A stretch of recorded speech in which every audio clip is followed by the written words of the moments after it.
दोस्तों नमस्कार, मैं रिकी चड्डा और आपको मैं अपने चैनल एस्ट्रो हीलर पे आपका स्वागत करता हूँ।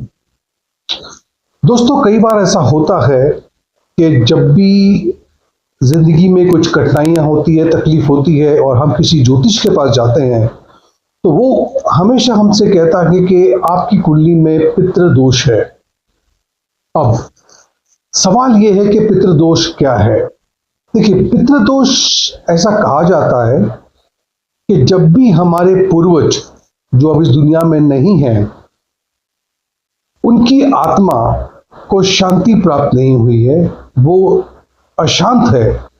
और ये इसलिए भी हो सकता है क्योंकि कुछ ऐसी बात रही होगी उनकी मृत्यु के वक्त, या तो जो हम क्रियाकर्म करते हैं उसमें कुछ कमी रह गई होगी, या तो उस दुनिया से चले गए थे बहुत ही अपने मन पे बोझ लेकर के चले गए थे, और इसी वजह से आपकी कुंडली में ये पितृदोष नजर आता है।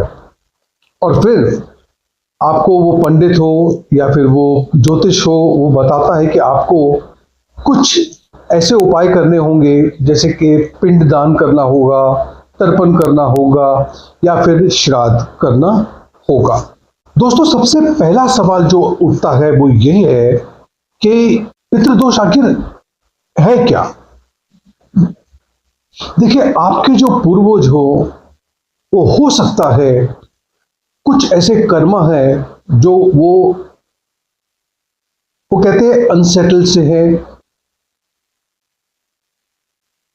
पूर्ण नहीं हो पाए हैं, और इसी वजह से वो जो लोग हैं, जो पूर्वज हैं, जो दुनिया को छोड़कर चले गए, उन्हें ऐसा लगा है कि मेरे कुछ कर्म बाकी रह गए हैं। अनसेटल्ड कर्म इसको हम कहते हैं।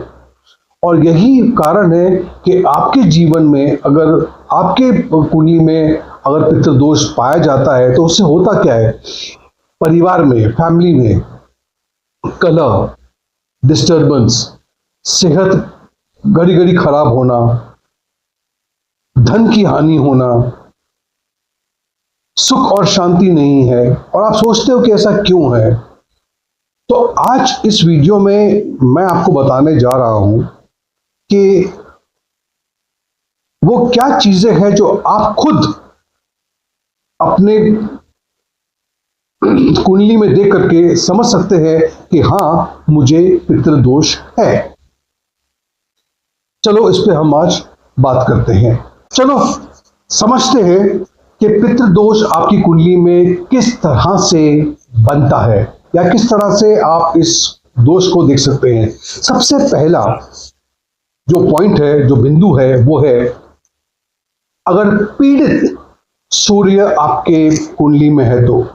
पीड़ित से मेरा मतलब क्या है, यानी कि सूर्य पे किसी पापी ग्रह की दृष्टि पड़ जाए तो। क्योंकि सूर्य क्या है, सूर्य आपके पिता को दर्शाता है, आपके पूर्वजों को दर्शाता है। और अगर सूर्य आपकी कुंडली में अगर शनि, राहु या केतु से पीड़ित है तो ये जरूर बताता है कि आप में, आपकी कुंडली में पितृदोष है।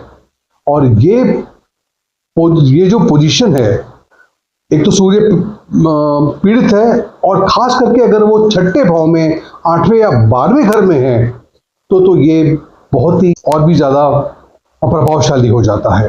दूसरा बिंदु है कि आपका जो भाग्य स्थान है, 9वां घर है, 9वां स्थान जो है, जो दर्शाता है आपका भाग्य, आपका धर्म और आपके पिता को भी कुछ हद तक। अगर ये घर, इस घर में कोई पापी ग्रह बैठे हो या कोई पापी ग्रह देख रहे हो इस घर को, जैसे कि राहु, शनि या मंगल, तो ऐसे में आप देखोगे कि ये भी दर्शाता है कि हाँ, आपकी कुंडली में पितृदोष है। तीसरा जो पॉइंट है, तीसरा जो बिंदु है, वो है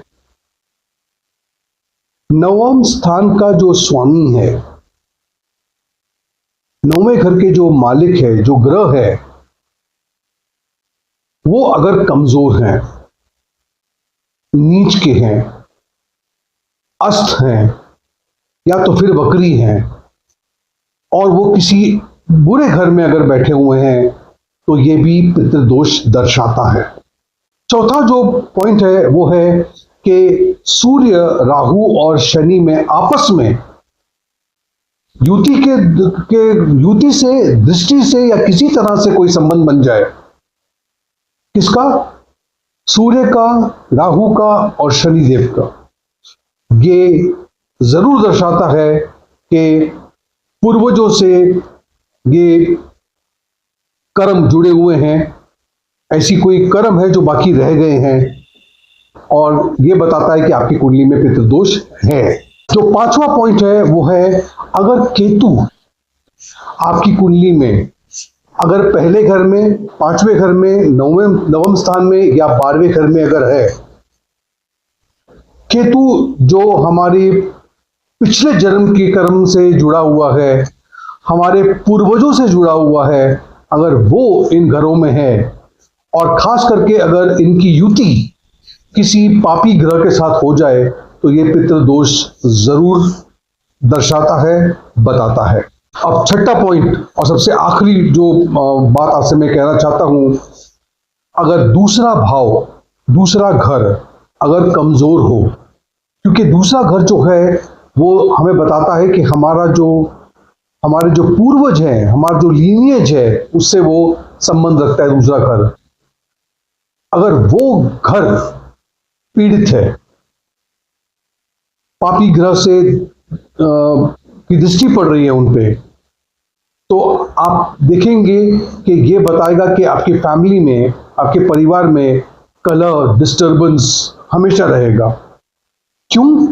क्योंकि ये बताता है कि आपकी कुंडली में ये पितृ दोष भी है और पूर्वजों के कुछ कर्म है वो अभी भी बाकी है, वो पूरी तरह से समाप्त नहीं हुए हैं, और इसी वजह से आपको ये तकलीफ आ रही है कि परिवार में सुख नहीं है, शांति नहीं है, और आप इससे पीड़ित हैं। तो दोस्तों, ये था मेरा विश्लेषण पितृदोष पे। अगर आपको मेरा ये वीडियो पसंद आया हो तो इसे एक लाइक जरूर दीजिएगा, मेरे चैनल को सब्सक्राइब कीजिएगा और नोटिफिकेशन बेल आइकन पे क्लिक करना भूलिएगा नहीं। बहुत बहुत शुक्रिया। Thank you.